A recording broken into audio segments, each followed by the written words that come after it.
जज़ाकल्लाह। अल्लाह ताला हमें कुरान पाक की तालीमात पर अमल करने की तौफीक अता फरमाए। अब मैं सलीमी साहब, पैटर्न साहब दावत देता हूँ स्टेज पर आएँ। यूनुस गाजी साहब को दावत देता हूँ स्टेज पर आएँ। और सदर साहब मलक अब्दुल गफ़ार कोकर साहब को दावत देता हूँ स्टेज पर तशरीफ़ ले आएँ।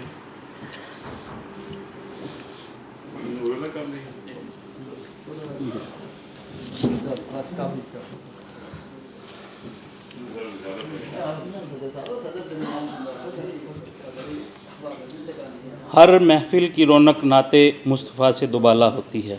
आइए दुरूद सलाम की खुशबू से आज की इल्म नशिस्त का आगाज़ करते हैं। मैं हाजी फ़ारूक साहब से गुजारिश करता हूं कि वो आए और नाते मकबूल पेश करें।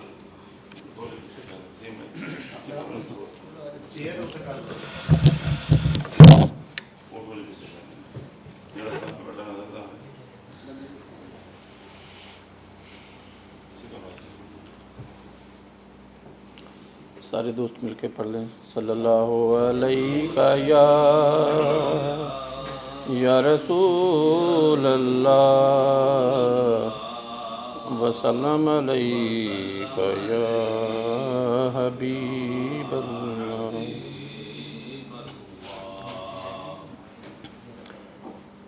या मुस्तफ़ा अता हो फिर इज़्न हाज़री का। या मुस्तफ़ा अता हो फिर इज़्न हाज़री का। कर लूँ नज़ारा आकर फिर आपकी गली का। कर लूँ नज़ारा आकर फिर आपकी गली का। या मुस्तफ़ा अता हो फिर साब्ज़ गुंबद की देख लूँ बहारें। फिर साब्ज़ गुंबद की देख लूँ बहारें। बेशक बना लो आका मेहमान दो घड़ी का। बेशक बना लो आका मेहमान दो घड़ी का। या मुस्तफ़ा अता हो रोता हुआ फिराऊं दागे जिगर दिखाऊं। रोता हुआ फिराऊं दागे जिगर दिखाऊं। अफसाना भी सुनाऊं मैं अपनी बेबसी का। अफसाना भी सुनाऊं मैं अपनी बेबसी का। या मुस्तफ़ा अता हो फिर इज़्न हाज़री का। कर लूँ नज़ारा आकर फिर आपकी गली का। या मुस्तफ़ा अता हो।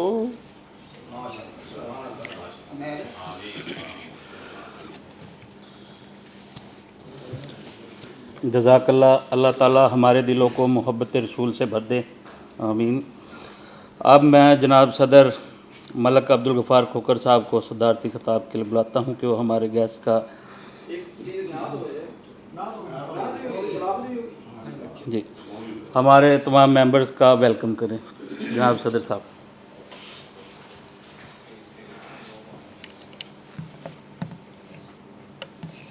औज़ुबिल्लाहिमिनश्शैतानिर्रजीम बिस्मिल्लाहिर्रहमानिर्रहीम। सबसे पहले मैं तमाम मुअज़्ज़ज़ मेंबरान का तहे दिल से मशकूर हूँ कि जिन्होंने इतनी मसरूफ़ियत के बावजूद हमारी कॉल पर लबैक किया और यहाँ पर तशरीफ़ लाए। तो तमाम दोस्तों को मैं वेलकम करता हूँ टैक्स बार की तरफ से।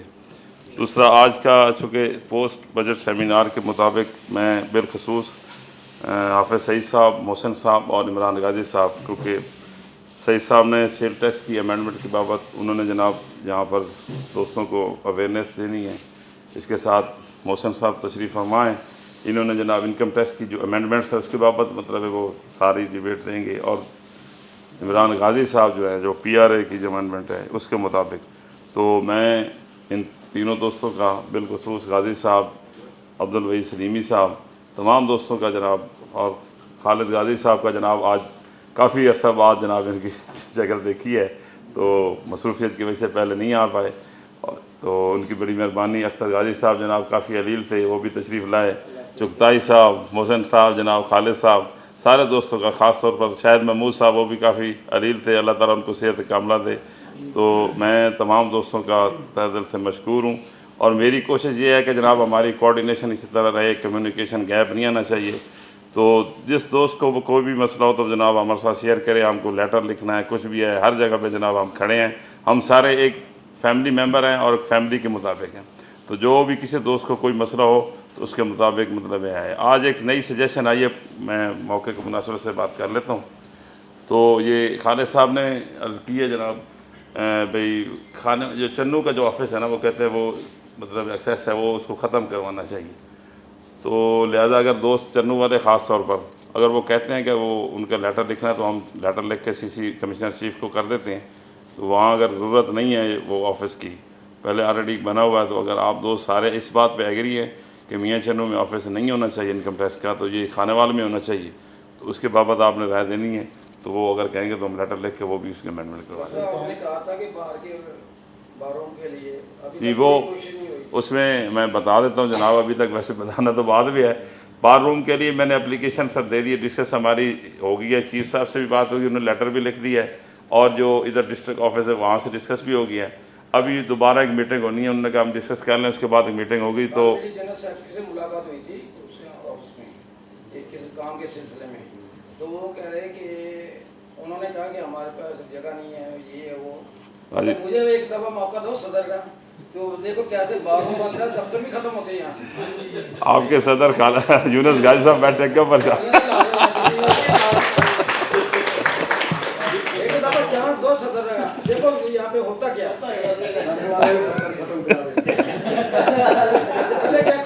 दफ्तर खत्म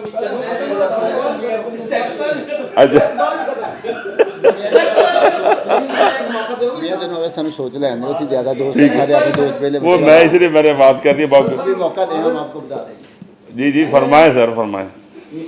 कमिश्नर मुल्तान को एक दो मीटिंग में गया था कंप्लेंट के सिलसिले में। जी जी सर। वो कहते हैं कि आपको ना खानेवाल का अफसर बना दें। मैं क्या ये महकमे इनकम टैक्स से ऊपर आसान होएगा मेरा। वो कहते किस तरह, मैंने कहा तू क्या क्या बुलाया मैंने, तू देते एक जिन्हें रेवेन्यू इकट्ठा करदा मैं इन्हें खाने वालों इकट्ठा करदा हूँ। क्या वैसे जितनी नहीं खालिद साहब जितनी सलाहियतें आपके अंदर हैं, तो ये तो यूनुस गाजी साहब, खालिद साहब, इमरान गाजी साहब को पहले सोचनी चाहिए, उसके बाद हम आते हैं।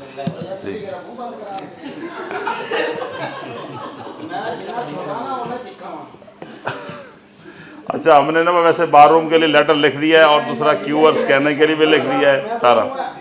ये जो है मेहमान खुसूसी बुलाया आपने, परमिशन से बुलाया कौन सा, ये खावर सर परमिशन है सर, कोई मसला नहीं। ठीक है जी, आखिर में फिर तमाम दोस्तों का शुक्रिया, मेहरबानी। आओ जी सेक्रेटरी थोड़े पीछे कर ना थोड़ा सा रास्ता ਤੇ ਮੈਨੂੰ ਤਾਂ ਕੱਢ ਸਕਦਾ 16 ਤੋਂ ਤੁਸੀਂ ਨਾ ਆਵੇ ਨਾ ਕੋਈ ਵੱਡਾ ਪਾਵੇ सदर साहब आपके ख्यालात का बहुत शुक्रिया। ਦੱਸੋ ਜੀ अब ਜਨਰਲ ਸੈਕਟਰੀ ਸਾਹਿਬ ਮੈਂ ਮੈਂਬਰ ਹੂੰ ਬਾਹਰ आप मेंबर होंगे सर? फीस तो जमा नहीं हुई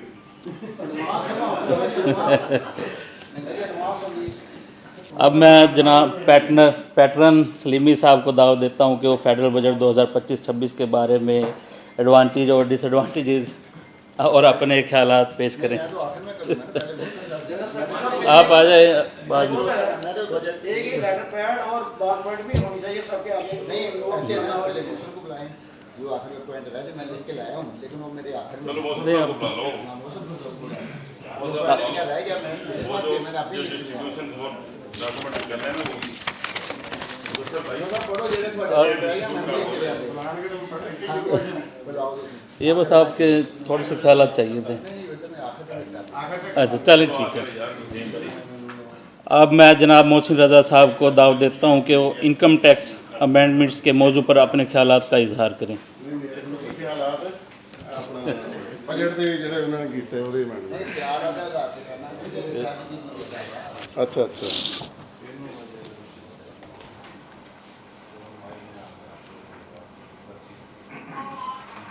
बिस्मिल्लाहिर्रहमानिर्रहीम।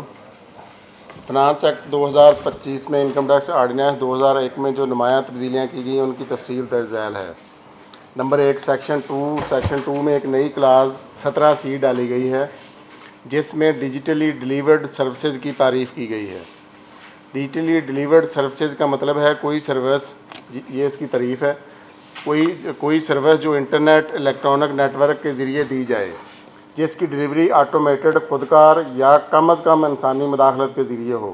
इसमें शामिल हैं मंदरज़ झैल services, music, audio and video streaming services, cloud services, online software application services delivered through online interpersonal interaction जैसा टेली मेडिसन और ई लर्निंग वगैरह।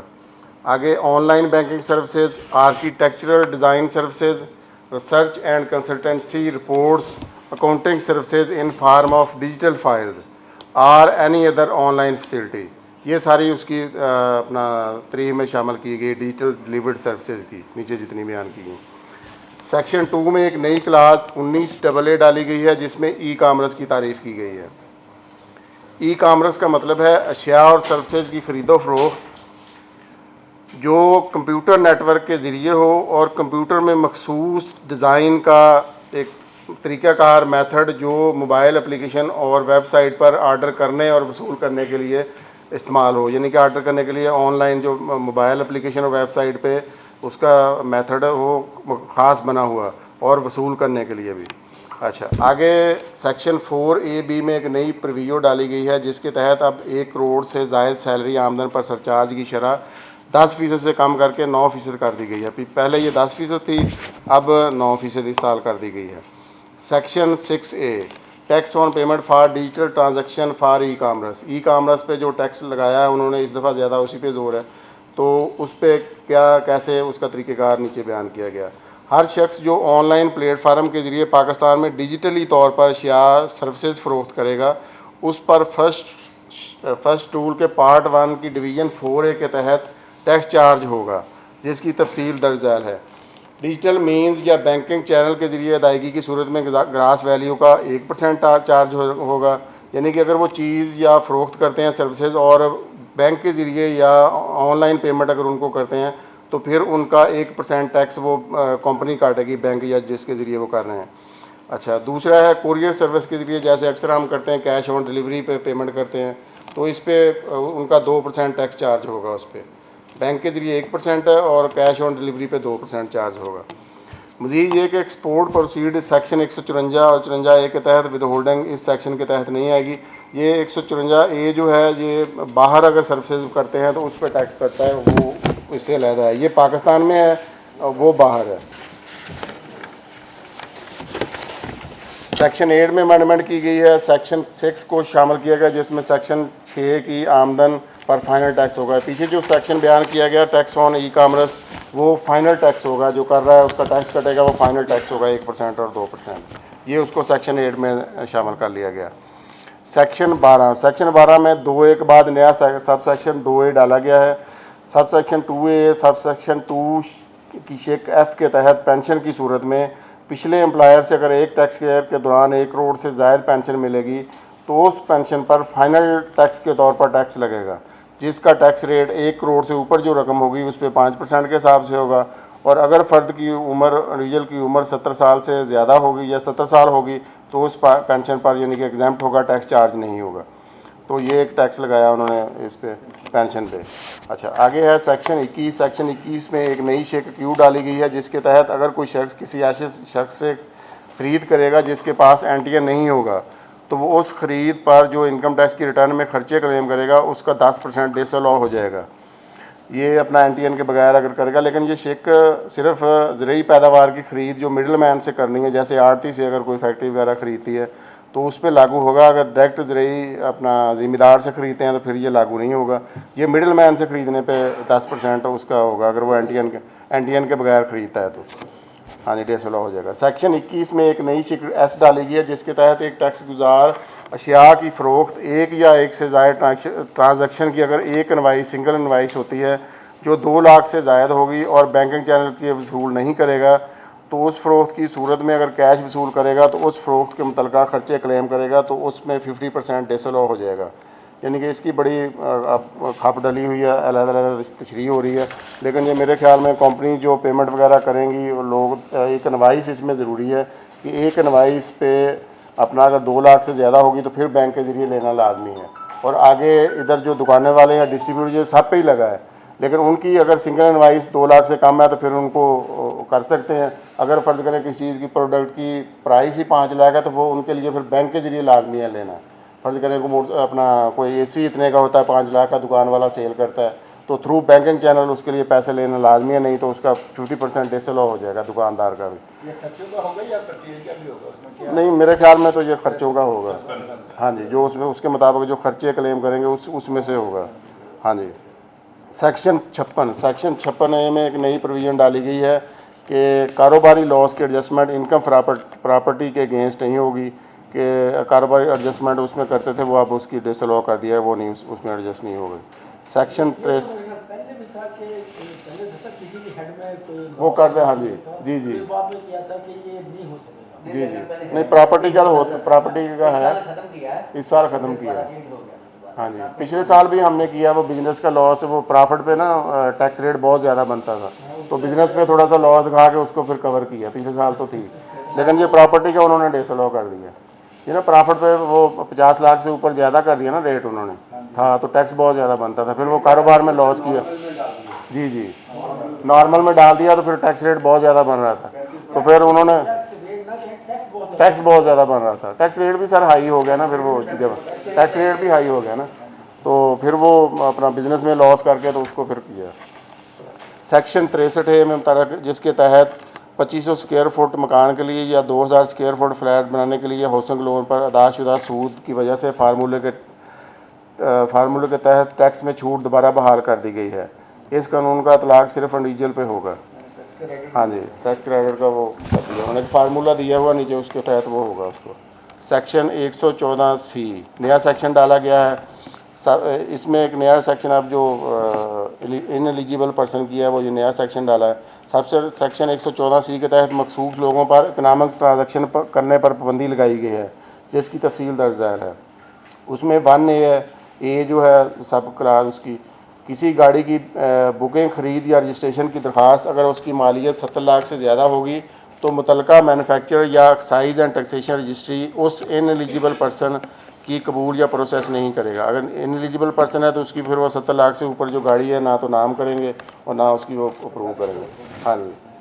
दूसरा B है, इसमें किसी इनएलिजिबल पर्सन की इमूवेबल प्रॉपर्टी की ट्रांसफ़र की रजिस्ट्री या इंतकाल कोई भी जिम्मेदार अथॉरिटी नहीं करेगी अगर इसकी वैल्यू 10 करोड़ से ज़्यादा होगी, यानी कि 10 करोड़ से ऊपर इनएलिजिबल पर्सन वो प्रॉपर्टी नहीं ले सकता।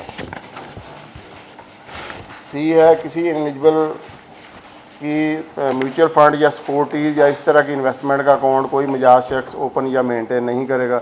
अगर उसकी टोटल इन्वेस्टमेंट 5 करोड़ से ज़ायद होगी। डी है, उसमें किसी एलिजिबल पर्सन को किसी भी बैंक अकाउंट में 1 साल के दौरान 10 करोड़ से ज़ायद रकम निकालने की इजाज़त नहीं होगी। अच्छा, इसमें अब वो आगे उसकी डेफिनेशन वगैरह सब सेक्शन 2 इसका जो सब सेक्शन है उसमें एक चेक ए अपना सब सेक्शन की चेक नॉन रेजिडेंट पर्सन और पब्लिक लिमिटेड कंपनी पे लागू नहीं होगी मासवाए क्लास डी जो आखिर में बयान की है। उसके अलावा नॉन रेजिडेंट पर्सन और पब्लिक लिमिटेड कंपनी पे ये अप्लाई नहीं होते।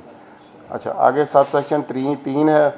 सब सेक्शन 5 में दर्ज source of investment and expenditure statement जो एक शख्स दाखिल करेगा, इसका ये मतलब नहीं है कि सेक्शन 111 के तहत सोर्स ऑफ इनकम दाखिल कर दिया। वो source of investment expenditure statement जो है ना वो दाखिल करनी है ना, तो उसको उन्होंने क्लियर कर दिया कि इसका ये मतलब नहीं है कि उसने अपना सोर्स दे दिया 111 सेक्शन के तहत। वाइट सब नहीं, वो बड़ा चला सोशल मीडिया पे भी वो वाइट हो गए इतने पैसे ये वो उन्होंने इसमें क्लियर किया हुआ कि ऐसा कोई नहीं है।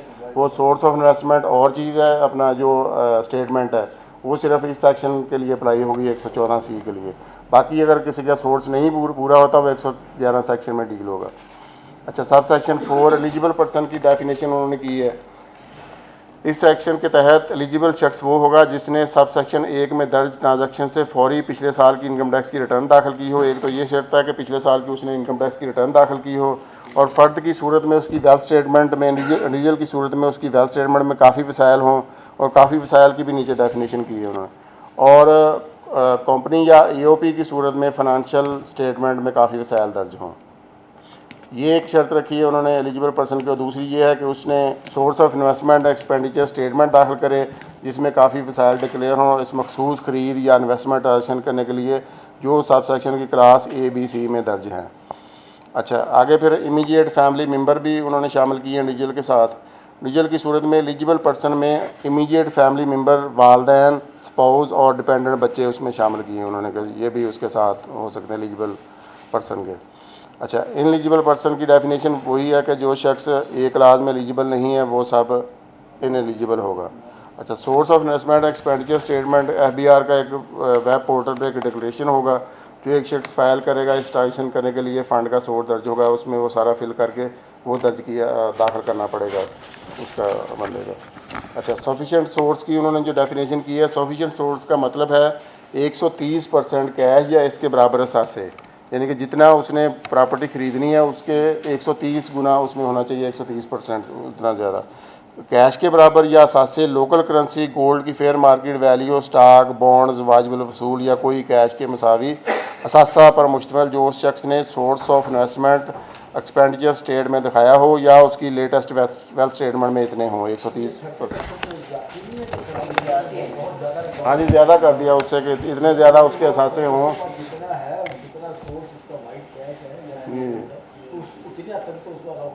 अब ये जो है ना ये इसका यानी 1 करोड़ की चीज़ अगर ले रहा है उसके पास 1 करोड़ रुपया ही है वाइट है तो 70,000 जो है ना वो काम तो 30,000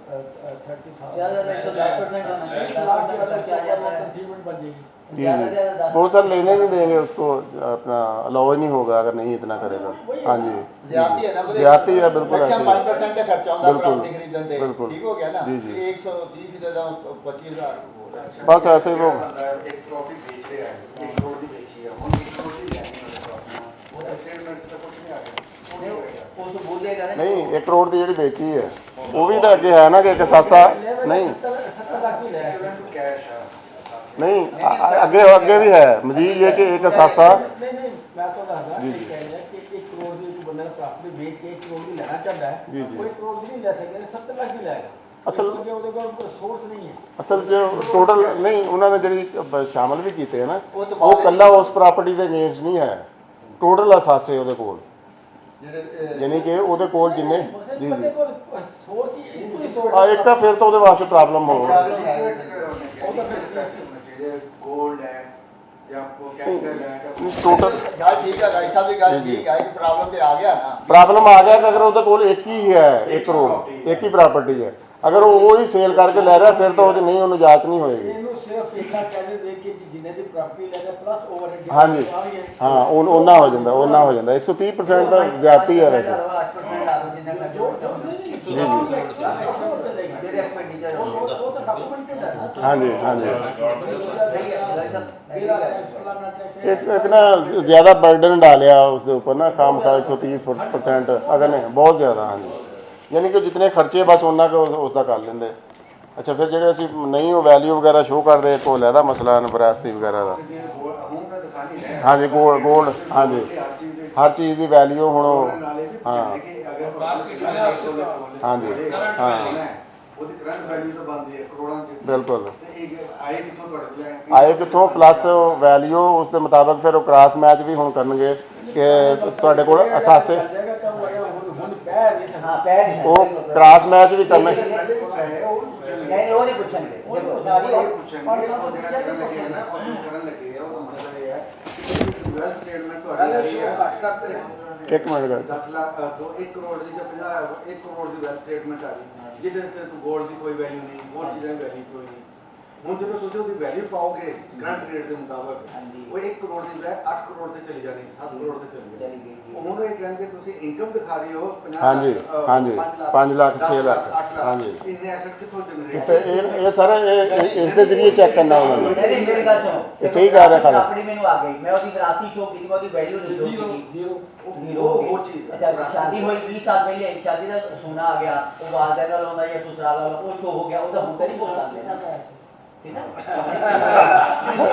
शादी हुई है सर जी आगे सिलेक्ट करने या रखने वास्ते उन्होंने क्राइटेरिया बनाना कि फर्ज करो बंदे दे 10 करोड़ के असासे 6 लाख आमदन दिखाता वो कहता यार तेरे इन्ने बड़े असासे है वैल्यू के हिसाब से बेशक जितों भी आए हैं रिस्क बढ़ गया हाई रिस्क हो गया हार्ट वास्ते। अगर 30 साल पहले कोई चीज़ खरीदी है उदों ये 10 लाख की थी ਹੁਣ ਉਹ 80 ਲੱਖ ਦੀ ਤੇ ਉਹਦੀ ਉਹ ਵੈਲਿਊ 10 ਹੀ ਰਹਿ ਗਈ ਉਹਦੀ ਸਰ ਮਾਰਕੀਟ ਵੈਲਿਊ ਵੀ ਲੈ ਰਿਹਾ 10 ਹੀ ਰਹਿ ਗਈ। ਉਹਦੀ ਵਜ੍ਹਾ ਹੈ ਨਾ ਕਿ ਉਹਨੇ ਕੈਸ਼ ਫਲੋ ਆਪਣਾ ਕੈਸ਼ ਰਿਕਨਸਾਈਲ ਕਰਨਾ ਹੁੰਦਾ। ਹਾਂਜੀ ਹਾਂਜੀ ਕੈਸ਼ ਦੇ ਵਿੱਚ ਸਰ ਨਾਲ ਨਾ ਮਾਰਕੀਟ ਵੈਲਿਊ ਵੀ ਲੈ ਰਹੇ ਹੈ ਇਸ ਦਫਾ ਫੇਰ ਮਾਰਕੀਟ ਵੈਲਿਊ ਮੌਜੂਦਾ ਵੀ ਲਾ ਰਿਹਾ ਵੈਲਿਊ ਤਾਂ ਜਿਹੜਾ ਨਾ ਉਹ ਤਾਂ ਉਹਦੇ ਸੋਰਸ ਬਣੇਗਾ ਨਾ ਉਹ ਰੀਕਨਸਾਈਲ ਨਹੀਂ ਉਹਦਾ ਕਰਨਾ ਸੋਰਸ ਬਣੇਗਾ ਨਹੀਂ ਸਰ ਉਹਨੂੰ ਨਾ ਰੀਕਨਸਾਈਲ ਨਹੀਂ ਕਰ ਰਹੇ ਉਹਨੂੰ ਮਾਰਕੀਟ ਵੈਲਿਊ ਲੈ ਰਿਹਾ ਫਿਰ ਕਹਿਣਗੇ ਤੇਰੇ ਕੋਲ ਇੰਨੇ ਸਾਸੇ ਆ ਤੂੰ ਇੰਨੀ ਥੋੜੀ ਆਮਦਨ ਦਿਖਾਈ ਵੈਲਿਊ ਦੇ ਹਿਸਾਬ ਨਾਲ ਸੋਰਸ ਨਹੀਂ ਪੁੱਛ ਰਹੇ ਹਾਈ ਰਿਸਕ ਕੇਸ ਹੋ ਜਾਏਗਾ ਆਗੇ ਸਿਲੈਕਟ ਕਰਨ ਵਾਸਤੇ।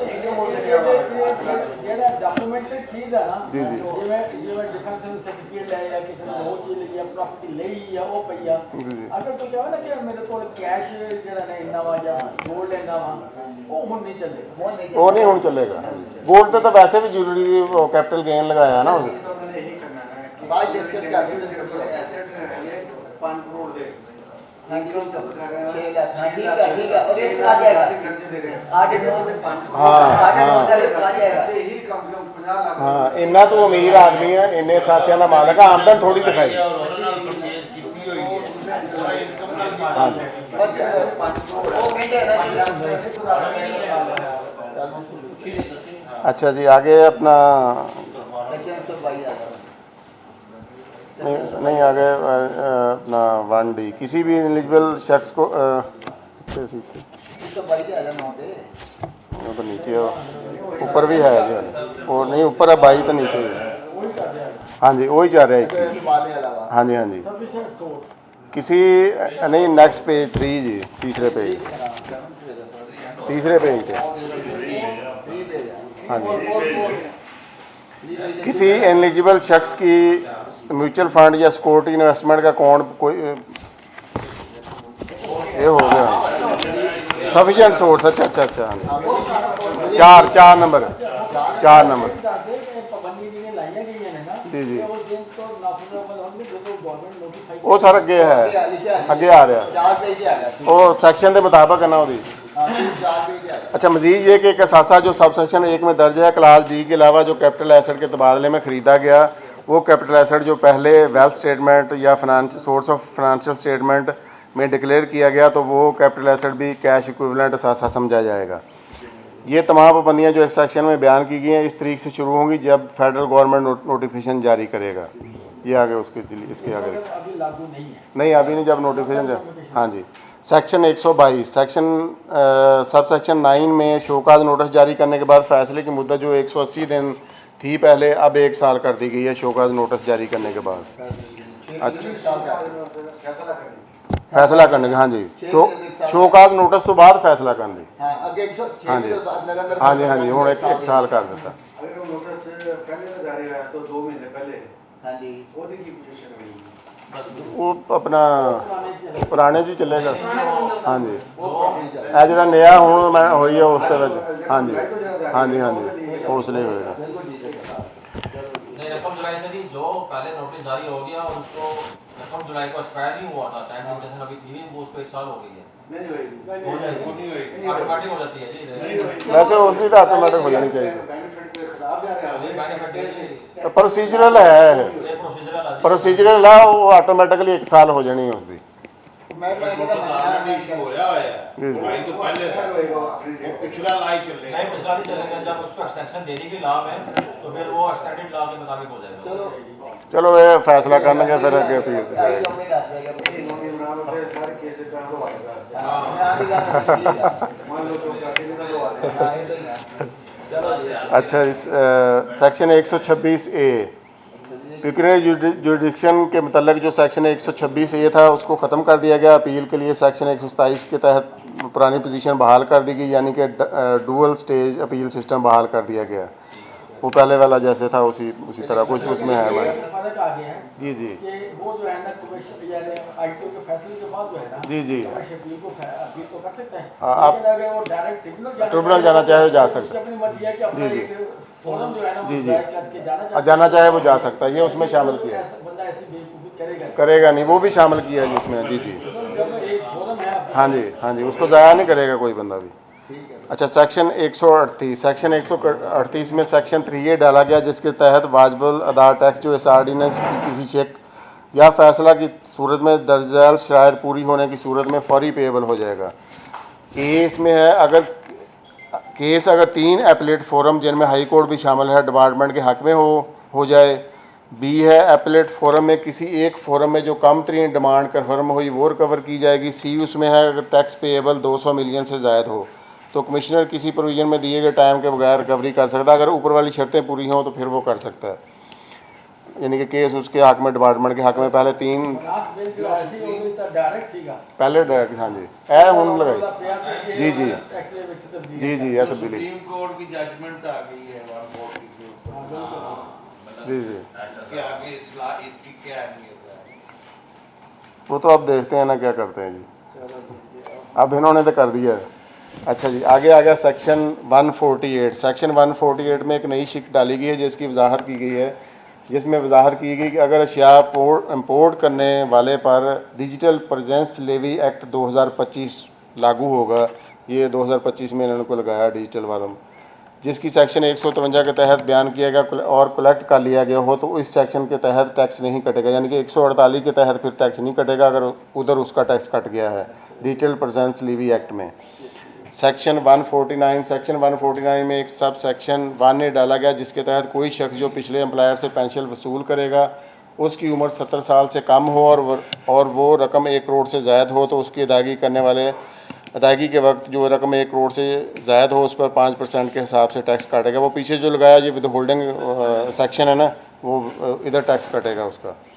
अच्छा सेक्शन 153 में नया सब सेक्शन 2A डाला गया जिसमें ऑनलाइन पर डिजिटल तरीके के ज़रिए अदायगी और कोरियर बिजनेस के ज़रिए अदायगी पर टैक्स कटौती का तरीक़ाकार बयान किया है, जिसमें first tool part 1 division 4A कहता है वही जो पीछे उसका ये कटौती है ऑनलाइन वालों की। अच्छा सेक्शन 153 में आप पब्लिक लिमिटेड कंपनी में 100% तक का एग्जाम्पशन सर्टिफिकेट जारी हो सकता है। पहले वो 80% था, वो पब्लिक लिमिटेड कंपनी में उन्होंने उसको दिया है कि 100% तक हो सकता है। वो अपना अब वो हो रहा है, पहले वो चालान जमा करवाना पड़ता था अक्सर का। पब्लिक लिमिटेड कंपनी जो आपको बता दें आम कंपनी जो है ये पब्लिक नहीं जी जी जी मेरे पास काफ़ी केस हैं जी जी उनमें कोई भी केस पब्लिक लिमिटेड मेरे पास नहीं। जी जी तो ये पब्लिक लिमिटेड कुछ जरूरी नहीं कि स्टॉक चेंज पे ही हो। जी जी स्टॉक चेंज पे जो है ना एक उसमें से पब्लिक लिमिटेड कंपनी होगी तो स्टॉक चेंज पे कोर्ट होगी वरना नहीं हो सकती। लेकिन इसके अलावा आम प्राइवेट कंपनी की तरह भी यानी उसकी रिक्वायरमेंट पूरी करते हुए जी जी तो अगर पब्लिक कंपनी बन जाती है कि बेनिफिट किसी को मिल रहा होता है वो बना लेता है जी तो होती है आम तरह की कंपनी, लेकिन स्टेटस उसका पब्लिक वाला होता जी। है। लेकिन उसकी कुछ शराइत कुछ ज़्यादा होती है जिसकी वजह से लोग बनवाते नहीं, प्राइवेट कंपनी नहीं है।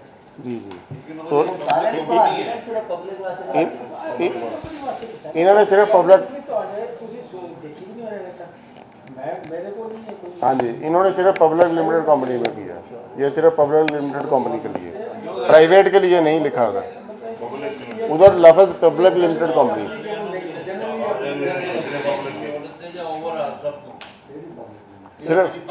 सिर्फ पब्लिक जी जी ओवरऑल नहीं स्टॉक चेंज पे कोई वो कहते हैं लिस्ट वास्ते पब्लिक होना लाजमी है लेकिन पब्लिक होने तो बाद स्टॉक चेंज पे कोर्ट होना भी लाजमी नहीं है। हां यानी वो पब्लिक कंपनी ही प्राइवेट कंपनी तरह ही होती है लेकिन प्रोसेस पब्लिक कंपनी ना है अंदर ऐसा तो पब्लिक कंपनी कोई को बेनिफिट होती है कोई और ये पब्लिक वाले तो बहुत घट बेनिफिट अगर मैक्सिमम कंपनी उधर ही चले जाए, उधर ही हाँ जी अपने कल चले जाए नहीं जाएंगे स्टाफ से ये ਉਹਨੇ ਉਹਦੇ ਬਹੁਤ ਜ਼ਿਆਦਾ ਉਹਦੀ ਫੀਸਾਂ ਬਹੁਤ ਜ਼ਿਆਦੀਆਂ ਨੇ, ਉਹਦੀ ਇੰਡੀਆ अपनी लागत है कि पहले तक ਹਾਂ ਉਹਦੀ ਪ੍ਰੋਸੀਜਰ ਬਹੁਤ ਜ਼ਿਆਦਾ ਹੈ ਜਾਂ ਬਹੁਤ ਥੋੜਾ ਬੈਨੀਫਿਟ ਉਹਨੇ ਟੈਕਸ ਕੱਟਿਆ ਜਾਣਾ ਨਾ 20% ਉਹ ਟੈਕਸ ਉਹਨਾਂ ਨੇ ਅੱਗੇ ਟੈਕਸ ਕਰ ਲੈਣਾ ये तो घट जाएंगे।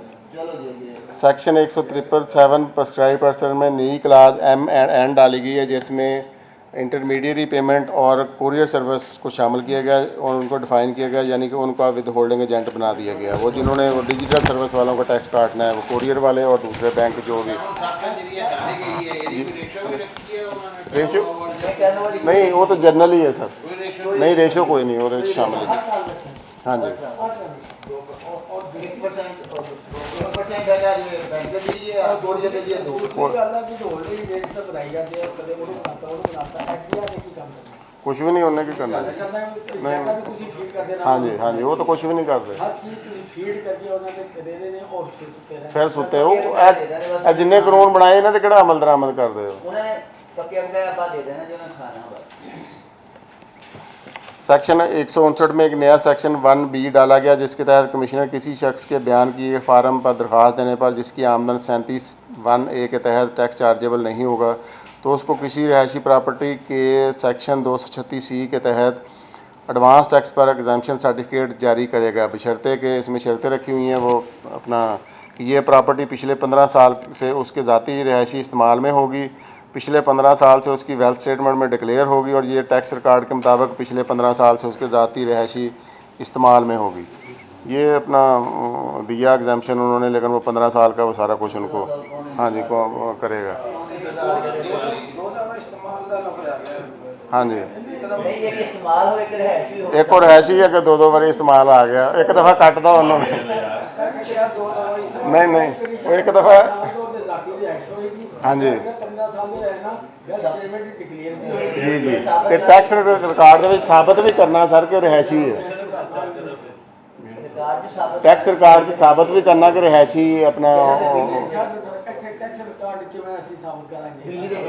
सर के उत्थे रिहायश रखी तुसीं उस मकान दे ਅਸੀਂ ਉਹ ਲਾਵਾਂਗੇ ਦੇਖੋ ਇੰਨਾ ਬਿੱਲ ਬਿਜਲੀ ਸਾਡੇ ਆਸਾਨ ਦਾ जी जी जी जी सर रिहायशी है ना, रिहायशी रिहायश रखी है तो ज़ाहिरी गल फिर वो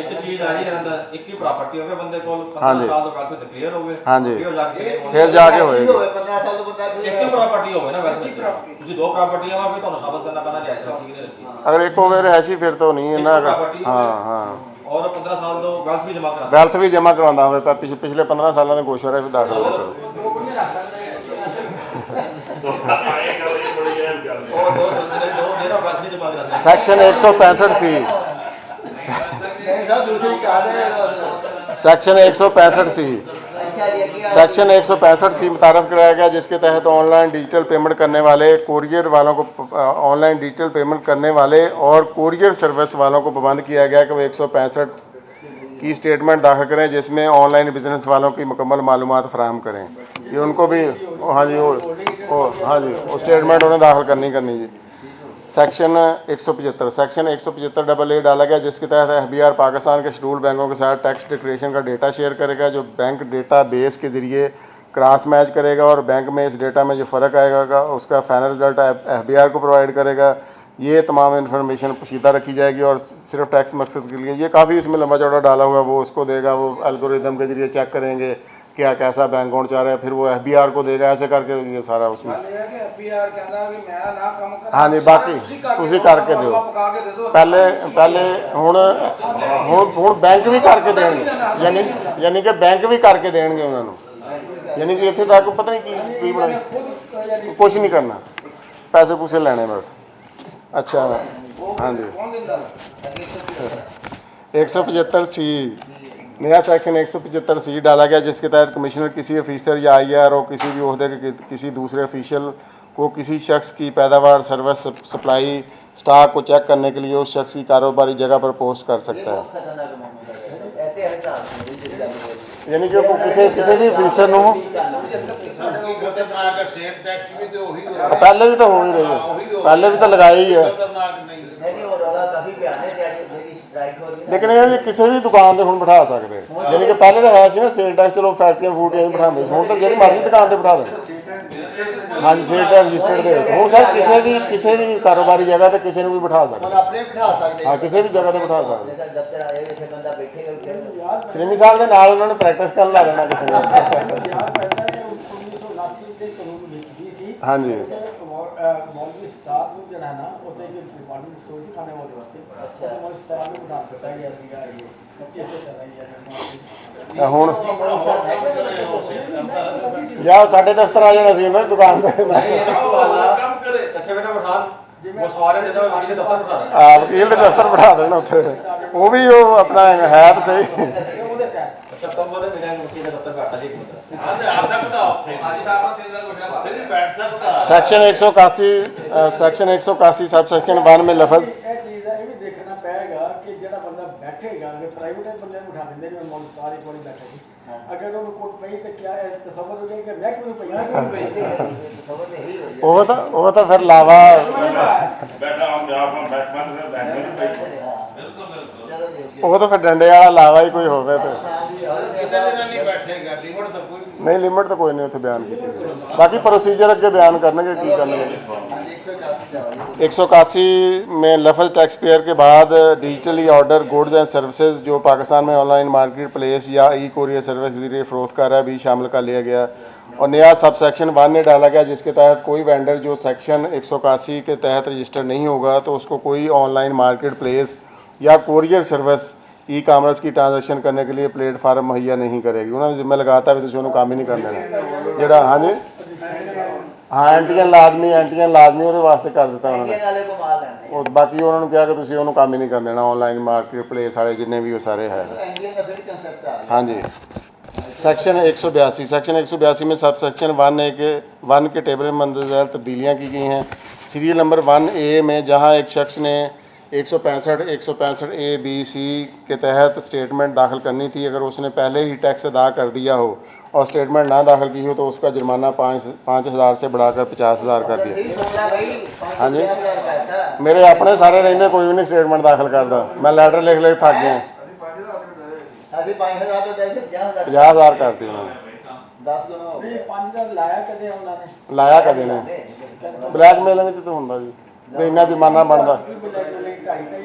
ਸਰ ਜੀ ਅਗਰ 2 ਸਾਲਾਂ ਦੀ ਨਹੀਂ ਤਾਂ ਵਾਹ ਪੈਸੇ ਬਣਦੇ। ਨਹੀਂ ਉਹਨੇ ਕੁਆਟਰਲੀ ਸਟੇਟਮੈਂਟ ਹੁੰਦੀ ਹੈ ਨਾ, ਸਟੇਟਮੈਂਟ ਹਰ ਕੁਆਟਰ ਆ ਹੁਣ ਵੈਸੇ ਉਹ 4 ਹੀ ਹੋਣੀ ਆ, 20,000 ਦਾ 20,000 ਹੀ ਬਣਦਾ, ਲੇਕਿਨ ਹੁਣ ਕਾਫੀ ਬਣ ਜਾਣਗੇ। ਜਦੋਂ ਮੈਂ ਪ੍ਰੈਕਟਿਸ ਸ਼ੁਰੂ ਕੀਤੀ ਨਾ, ਐਡਵਾਂਸ ਟੈਕਸ ਮੈਂ ਕਦੇ ਜਮਾ ਨਹੀਂ ਕਰਾਇਆ ਸਟਾਰਟ, ਠੀਕ ਹੈ। ਉਹਦੀ ਵਜ੍ਹਾ ਨਾਲ ਕਿ ਇਹਨਾਂ ਨੂੰ ਜਦੋਂ ਫੈਸਲਾ ਕਰਦੇ ਆ ਨਾ, ਜਦੋਂ ਨਾਰਮਲ ਫੈਸਲਾ ਕਰਦੇ ਸੀ, ਉਹ ਤਾਂ ਵੈਸੇ ਹੀ ਡੀਮ ਅਸੈਸਮੈਂਟ ਆ, ਇਹਨਾਂ ਨੂੰ ਯਾਦ ਹੀ ਨਹੀਂ ਹੁੰਦਾ ਕਿ ਇਹ ਯਾਨੀ ਲੇਟ ਜਮਾ ਹੋਏ ਤਾਂ ਉਹਦਾ ਐਡਵਾਂਸ ਚਾਰਜ ਹੁਣ ਆਣੇ ਲੱਗ ਗਿਆ ਜੀ ਹੁਣ ਆਉਣ ਲੱਗਾ, ਹੁਣ ਉਹਨਾਂ ਨੇ ਫੈਸਲੇ ਵੀ ਕਰ ਦਿੱਤੇ। 50 ਲੱਖ ਰੁਪਏ ਦਾ ਆਰਡਰ ਆਇਆ ਜੀ ਸਰ ਜੀ ਆਰਡਰ ਵੀ ਆਏ ਆ, ਟੈਕਸ ਵੀ ਲੱਗਿਆ ਜੀ, ਹੁਣ ਉਹਨਾਂ ਨੇ ਕੀਤੇ।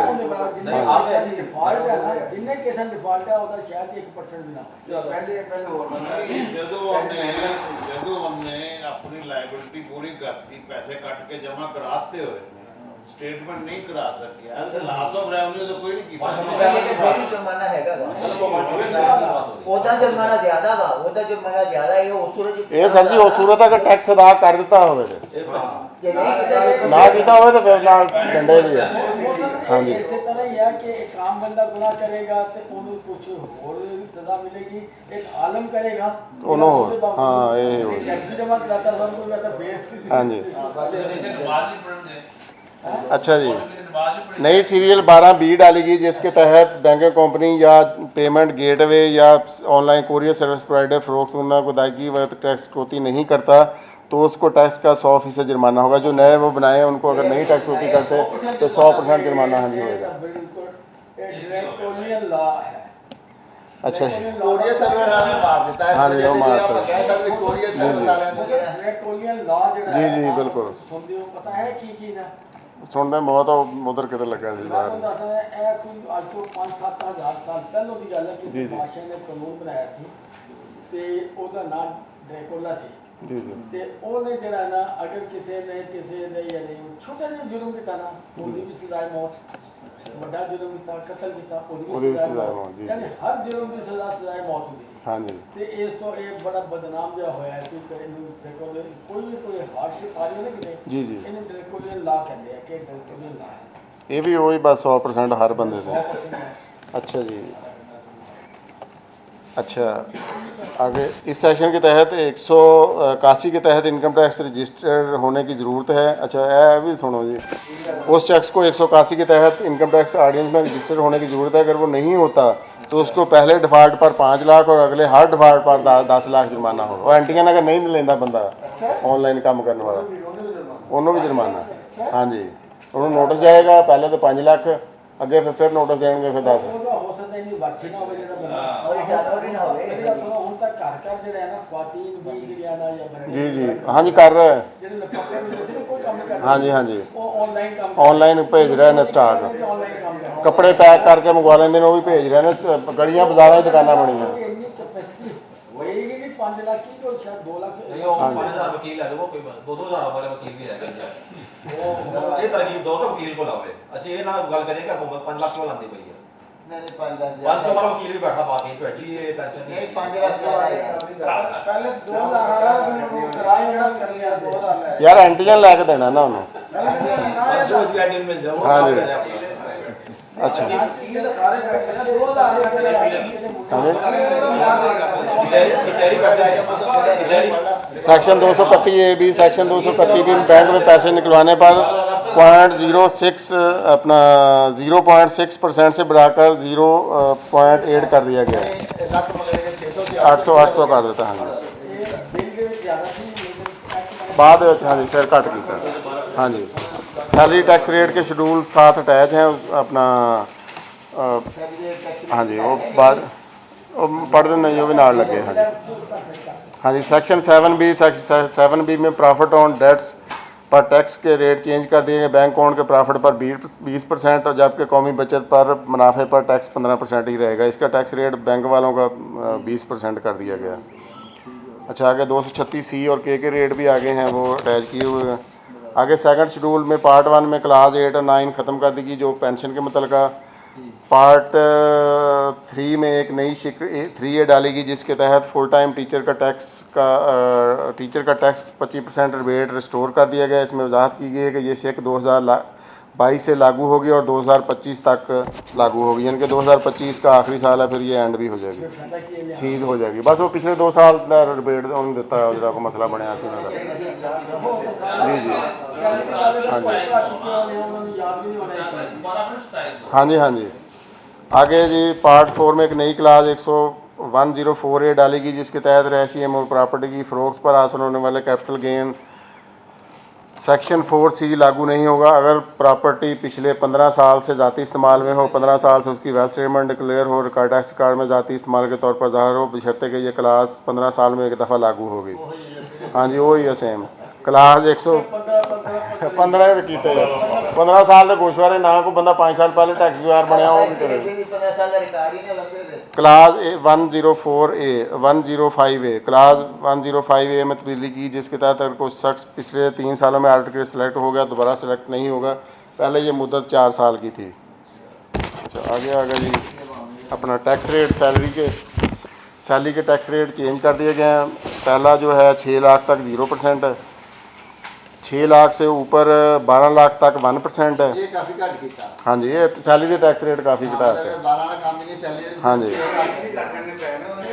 ਇਨੀਸ਼ੀਅਲ ਰੇਟ ਘਟਾਇਆ इनिशियल रेट हाँ ये बहुत घट किया मतलब थोड़ी 12 लाख सैलरी है तो 6000 साल का टैक्स देना। हाँ जी उधर 12 लाख तक 90,000 कितना बना? हाँ 90,000। हाँ जी, सैलरी वाले का तो बहुत थोड़ा घट गया। अच्छा, आगे फिर 12 लाख से 22 लाख तक 11% है, आगे फिर 22 लाख से 32 लाख तक 23% है, और आगे 32 से 48 लाख तक 30% है। Where taxable income exceeds 41 lakh, 48 lakh से ऊपर जो है वो 30% 35% है। जी जी। आगे जो provided pension received by individual वो जो था उसका 5% वो पहले बयान कर दिया गया। वो जो फार्मर एम्प्लॉयर से अगर कोई पेंशन लेगा 236C में तब्दीली से अब टैक्स के मंदरजा शरह से वसूल किया जाएगा जदाद की फ़रोख्त 236C जदाद फ़रोख्त करने वाले पर। अगर 5 करोड़ तक प्रॉपर्टी की वैल्यू होगी तो फाइलर के लिए 4.5%, लेट फाइलर के लिए गेन टैक्स पे जो लेट फाइलर के लिए 7.5%। मालियत से क्या मुराद है कि क्या वो मालियत है जो एक्चुअल कैश लेन देन हो रहा था या रजिस्ट्री वैल्यू, रजिस्ट्री वाली वैल्यू है। ज़्यादातर जो फालतू जो है वो अपन कैश है साथे बदले चेक नहीं लेंगे। हाँ जी, रजिस्ट्री चेक जमा फिर साबित हो जाए, फिर अपन साबित हो जाए तो फिर वो टैक्स लगेगा बाकी आपका रिकॉर्ड ही आ जाएगा। फिर तो एक कैश ट्रांजैक्शन इनकरेज करें। बस इतनी समझ लो, लेकिन गल ये है कि ये आपने रजिस्टर्ड हो रही है ना, ये निकाल हो रहा है 2 लाख इनवाइस ਦਾ ਕੈਸ਼ ਵਾਲੇ ਤੇ ਪਾਉਂਦੀਆਂ ਲਾ ਰਹੇ ਐ ਨੂੰ बस वो लेकिन ब्लैक में ऐसा रहता है। ਸਰ ਜੀ ਕਈ ਜਗ੍ਹਾ ਤੇ ਡੀਸੀ ਰੇਟ ਜ਼ਿਆਦਾ ਵੈਲਿਊ ਉਹਨਾਂ ਦੀ ਘੱਟ ਹੁੰਦੀ, ਉਹਨਾਂ ਨੂੰ ਵੀ ਟੈਕਸ ਇਸ ਹਿਸਾਬ ਨਾਲ ਹੀ ਭਰਨਾ ਪੈਂਦਾ। चलो अब ये ठीक हो गया। 5 करोड़ तक 4.5% filer, late filer 7.5%, non filer 11.5%। 10 crore तक 5% फाइलर और late filer 8.5%, non filer 11.5%। 10 crore से जायद 5.5%, लेट फाइलर 9.5% और नॉन फाइलर 11.5%। ये 236C में, हाँ जी हाँ जी, ये 236C के टैक्स रेट बढ़ा दिए उन्होंने और के उतने कम कर दिए। 236K में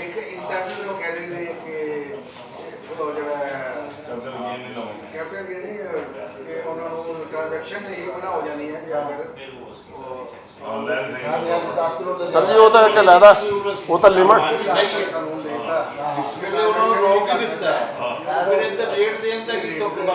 नहीं, अगर वो एलिजिबल हो जाएगा, अगर वो एलिजिबल हो जाएगा सफिशिएंट सोर्स ਉਹਦੇ ਕੋਲ ਹੋਣਗੇ ਫਿਰ ਇਹ ਰੇਟ ਅਪਲਾਈ ਹੋਣਗੇ।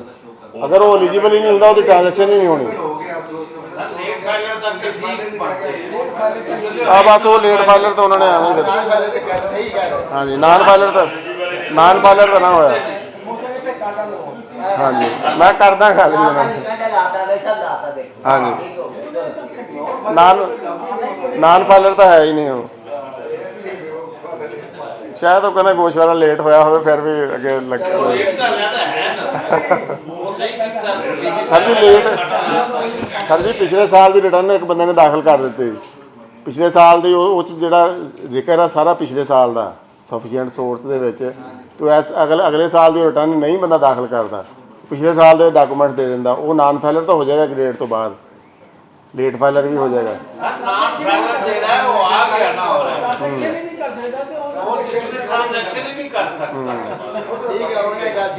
ठीक अच्छा आगे 236K में तब्दीली से अब 5 करोड़ तक 1.5% 236K, late filer 4.5%, non filer 10.5%। अच्छा आगे 5 करोड़ से 10 करोड़ तक 2%, लेट फाइलर 5.5%। अच्छा 10 करोड़ से ज़्यादा 2.5% तो 6.5% ये कम कर देते उन्होंने। हाँ जी लाता जी लाता ये उन्होंने गलती की थी। ठीक हो गया सर, बहुत बहुत शुक्रिया।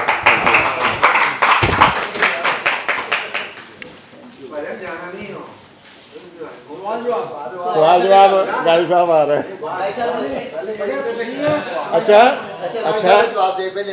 अच्छा मैंने सारे बंदे सवाल कर लेने, अख्तर गाजी साहब ने कहने मैं अख्तर गाजी साहब का जवाब जोड़ा कोई अख्तर गाजी साहब का सवाल का जवाब कोई गाजी बंदा ही देगा, मैं नहीं दे सकता। नहीं शहीद बाद च होना उन्हें हाँ ये भी कोई पता नहीं। हाँ जी गाजी साहब